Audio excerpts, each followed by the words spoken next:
started.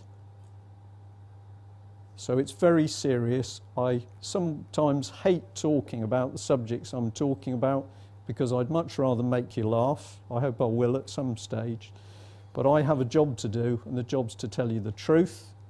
You can challenge me, you can run away and hide, but it won't do you any good.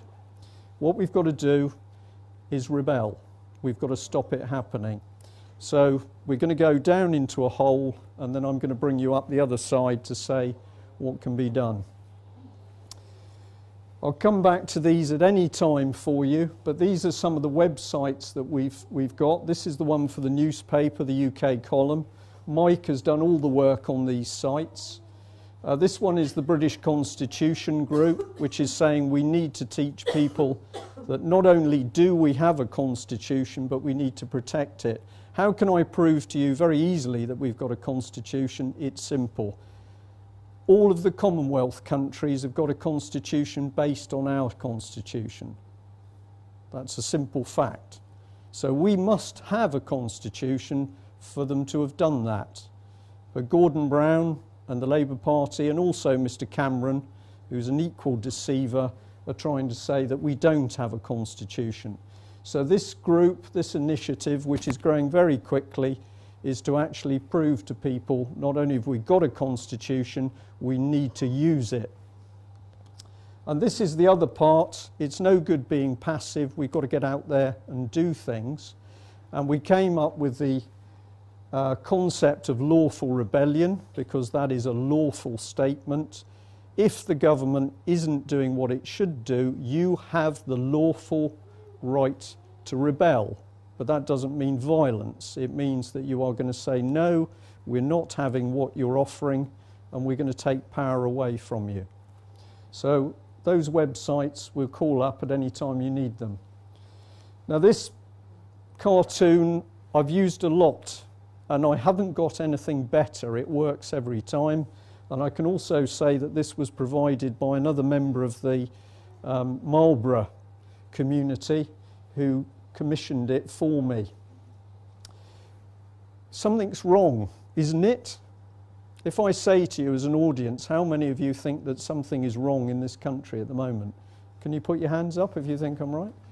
So I can't tell because I can't see the people at the back, but if you're still awake, it's somewhere close to unanimous. Something's very wrong. And if we read the papers and we listen to the news, a lot of it is very easy to pick up. We know we've got politicians who have not only fiddled, have they fiddled or have they stolen money? But at the moment they're being let off. The rules are being changed so that they can carry on doing it. We've got corruption, treason. We've got a perverted sexual education coming. If you want to know what I mean by that, I mean that children are starting to be taught that heterosexuality is not normal. Heterosexuality is not normal. We've got weird quangos appearing who are taking more and more power, but they're not accountable to anybody, but the people in them are paid huge amounts of money. We've got families being broken up. We've got bent, perverted judges. This is a huge problem. And on that subject, I'd like to recommend that you go and look at a website called The Flying Vet. I think that's .com. Which is about a gentleman called Maurice Kirk, who until yesterday was incarcerated in Cardiff prison because he knew too much about the fraud and corruption in the police in South Wales. They spent weeks trying to brand him as mentally ill, and eventually he was in court trying to defend himself, with the judge refusing to let him have the papers he needed to conduct his defence. Now, I'm delighted to say that yesterday the jury found him not guilty on both counts, and after the trial the jury, most of them, went to a pub where they embraced Maurice and his family, and they said that they had never witnessed such a disgrace in a British court before. This is not unusual. And when we know that at the moment we are having our first court case in Britain to do with a robbery where there is not a jury, we should start to be very concerned. Could I just add to that, Brian? You may, Peter, but something I meant to say is I will take questions at the end, because I'm just going to try and move forward through as quickly as possible. Peter, I'll take it since you've started. Right. Well, I'm friendly with Frank Warren, who Yes. acted as a sort of legal assistant to Maurice Kirk. Yes. And I've spoken to Frank each day as the case has progressed. About a week ago, they deprived him of his medication. Correct. Yeah. And he's not been allowed his medication for the last week of his trial, which is just unbelievable. Well, I've heard this before. I have a friend who also spent some time in prison as the result of government corruption, and he was denied heart medication. And I believe that one of the tricks that the prisons use is when you go into prison, the prison budget is responsible for providing the medication. So if they want to save money, the prisoners don't get the medication. You can check that. I'm going to take questions at the end, Margaret. Sorry. Okay, now we are living all of this chaos at the moment.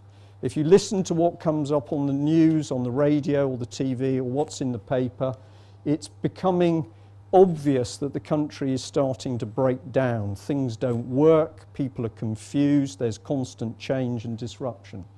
Now what I'm going to do is take you above this cloud to say what is actually going on at the top, because this is not accidental. It isn't that we, the British, even with the influx of new people living in the country, it isn't that as a nation we've suddenly become stupid or incompetent, or thick, or lacking in common sense. What is actually being done is that we are being subjected to an actual process of breaking down our community and society. The evidence, a lot of it, is in the papers. So basically, we've got this one as an example, where David Cameron is busy spouting that he can do things. He is going to look at how many people are coming into the country. If anybody's worried that I'm racist, I go and give the same talks to other groups of people, including Muslim people. And those people themselves recognise that there is a problem to do with how many people are coming into the country at the moment. But this article is saying to David Cameron, you are not in control, Brussels is. And that is absolutely factually correct. And you are simply watching Cameron, as we call him, a Cabbage Patch doll, being dangled around by other people. David doesn't like me very much, and we have been told by sources reasonably close to David Cameron, I better use the word allegedly, that allegedly when he gets into power he's going to legislate to stop people like me talking about what I'm talking about. Well done, David.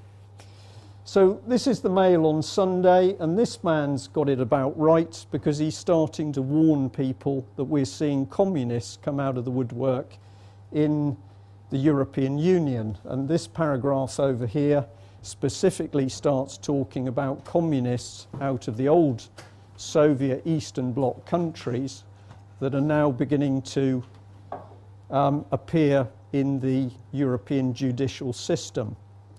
Now, one of the things I'm going to say to you is that when I was a naval officer, because of the work I did, which was partly connected to the nuclear deterrent, I spent a lot of time with access to what is known as intelligence type material. And I was fascinated that when I was at work, I was seeing the Soviet and the communist threats still in place. And then more or less one evening I came home and the BBC said that because the Berlin Wall fell, that was the end of communism. And I was rather puzzled, because when I went back to work, the material we were receiving carried on as normal. In fact, we watched as the Soviet Union changed form, but began